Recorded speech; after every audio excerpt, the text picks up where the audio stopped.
ఏ ఏ పద్ధతులలో మనం వాటిని భర్తీ చేయాలి, ఆ రైతాంగాన్ని ఎట్లా ఆదుకోగలుగుతాం, ఆ ప్రజలను ఏ విధంగా సేవ్ చేయగలుగుతామో ఇవన్నిటిని పరిగణనలోకి తీసుకొని ప్రజలను సకాలంలో ఆదుకోవాలని చెప్పేసి విజ్ఞప్తి చేస్తున్నాం.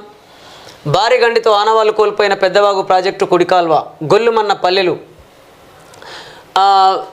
4 గ్రామాలు పూర్తిగా జలదిగ్బంధంలో చిక్కుకున్నాయి. మండలంలో సుమారు 2000 ఎకరాల్లో పంటలు దెబ్బతిన్నాయి. అనేక చోట్ల పంట పొలాలు ఇసుక మెట్టలు రాళ్ళు రప్పలతో నిండిపోయాయి. పెద్ద సంఖ్యలో పశువులు గల్లంతయ్యాయి. పలు చోట్ల ప్రజా రవాణా స్తంభించింది. తెలుగు రాష్ట్రాల ఉమ్మడి ప్రాజెక్టు పెద్దవాగు భారీ వర్షాలతో ఆనవాళ్లు కోల్పోయింది.